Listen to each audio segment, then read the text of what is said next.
What constitutes a good wrestling match is pretty subjective. One fan's manner is another's poison. But you know what? That is fine. Variety is the spice of life, and welcome to my goddamn kitchen, my friend. But at the end of the day, there's only one man whose opinion truly matters in the WWE, and that is Vince McMahon. Now, the boss is notoriously hard to please, and he pisses both fans and performers alike off by often deciding things on a whim. And that means that sometimes your match, it's gonna get cut, my friend. So let's take a look at them. As I'm Jules, this is WhatCulture.com, and these are 10 wrestling matches too horrible for the WWE to air. Well, according to Vince McMahon. Number 10, The Rockers vs. the Hart Foundation. Now, this happened on the 30th of October 1990, and the reason why it was scrapped is because the top rope snapped. You see, Bret Hart, Jim Neidhart, Shawn Michaels, and Marty Jannetty were surely about to produce a tag team classic when the top rope broke and turned their 2 out of 3 falls effort into a disjointed mess.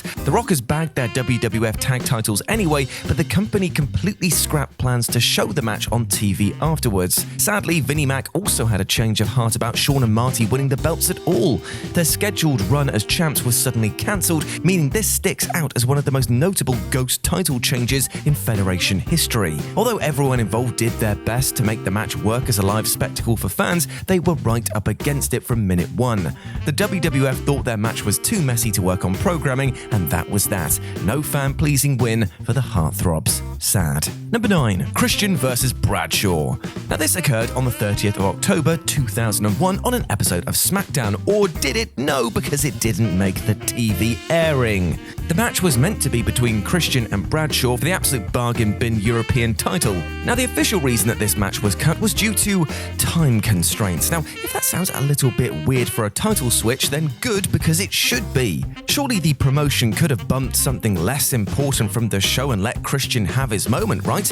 That's why it makes sense to believe that they just weren't happy with the quality of the match overall and thus decided to trash it. Christian even bitched about it being edited off SmackDown during a promo on the following week's Raw. It could not have done much for his confidence to learn that a championship victory wasn't good enough for television.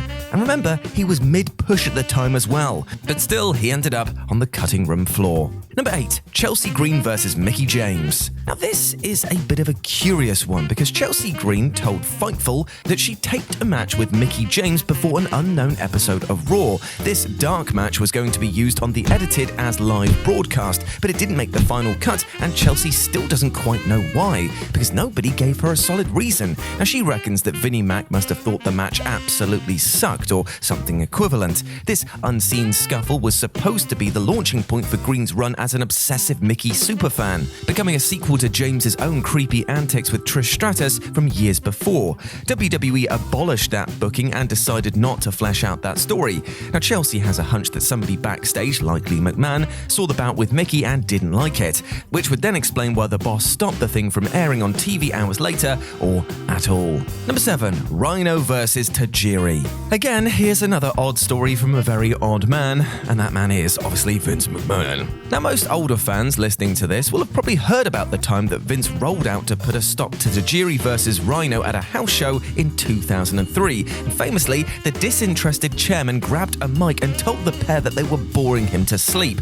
God, that's gonna definitely be a boost to your confidence, right? But this moment apparently also stopped a probable TV feud between the pair. RHYNO and TAJIRI were fine mid-carders at the time, and it's not a stretch to picture them working opposite one another on Raw or SmackDown. Maybe that's what the house show loop was readying them for, but unfortunately it would never come to be because, as I just said, McMahon decreed this as being boring. Now, let's just take a step back and look at this. On the one side, you've got TAJIRI, who is endlessly entertaining, and on the other side, you've got RHYNO, a barrel of a man, and inside that barrel is meat and TNT. I cannot imagine this being boring, but then again, I am not, thankfully, Vince McMahon. Number 6, Money Inc. versus the Legion of Doom. Now, this happened on the 7th of February 1992 at a house show. But what happened? Well, you see, the most meaningful house show title changes are taped so that WWE can show footage after the fact. This is done to chronicle important championship switches and feed into the idea that anything could happen at live events. So here's a question for you. Where the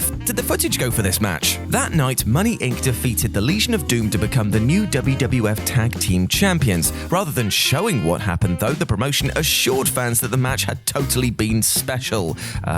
Okay, I mean, why not just show us the final few minutes of it then? It's not like belts changed hands willy-nilly back then. This led to some fans questioning whether or not this was a phantom title change during the pre-internet days. Either that or Ted DiBiase and IRS versus Hawk and Animal must have been really, really bad to avoid them showing anything from it.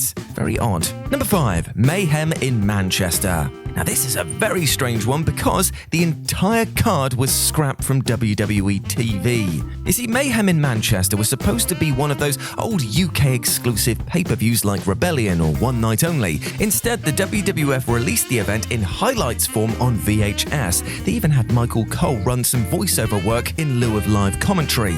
Now being fair, matches like Jeff Jarrett versus Brackus were likely to be best left off camera, but seriously though, the show was a bit of a nightmare for the Fed. The Undertaker's bags got lost at the airport, so he had to wrestle Kane in, well, anything that he could find, but this actually acted as a neat precursor to his biker look.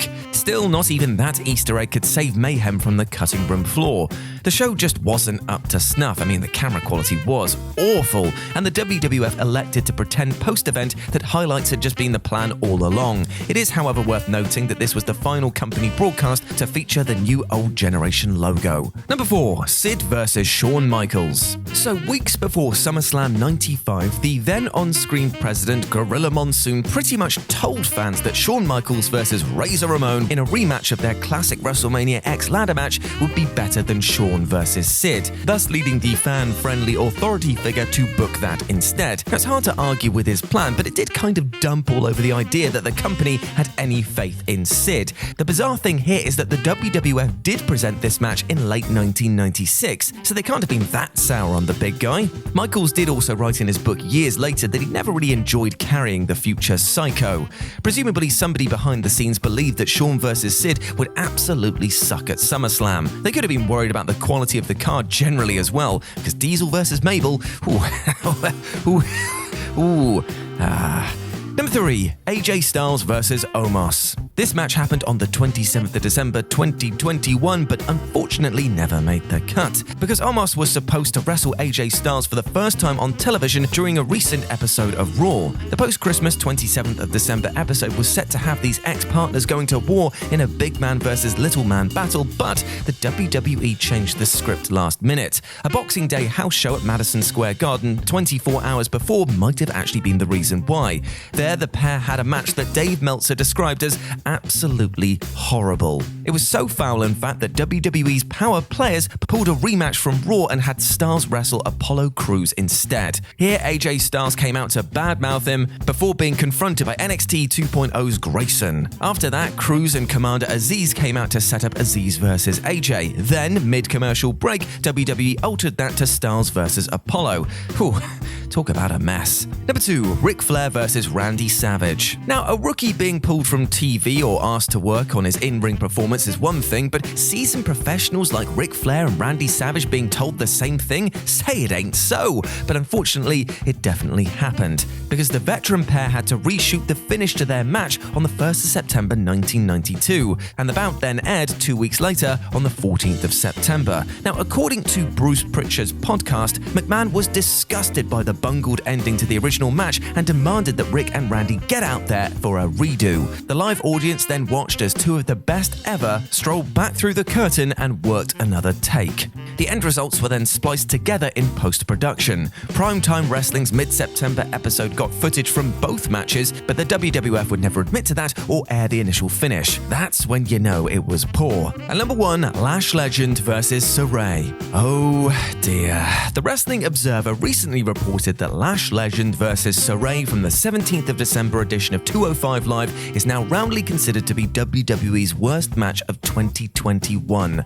Dave Meltzer said higher-ups were bugged by the shoddy quality as well and made the call to heavily edit the match before the show aired. Fire up the episode on the WWE Network or Peacock today and you'll see 3 minutes of highlights instead of a proper or indeed full match. There were several moments of serious miscommunication between both women, and the editing team had to work overtime to pull something something watchable out of this mess. This was Legend's second WWE match, so she deserves a little bit of slack. SARRAY won't get the same leeway though. She was expected to carry proceedings and bring the best out in LASH. The fact that it's being criticised so openly is much more worrying for her than her rookie opponent. And there we go, my friends. Those were 10 wrestling matches too horrible for the WWE to air. I hope that you enjoyed that, and please let me know what you thought about it down in the comment section below. As always, I've been Jules. You can go follow me over on Twitter at RetroJ0, or you can swing by Live and Let's Dice, where I do all of my streaming outside of work. It'd be great to see you over there, my friends.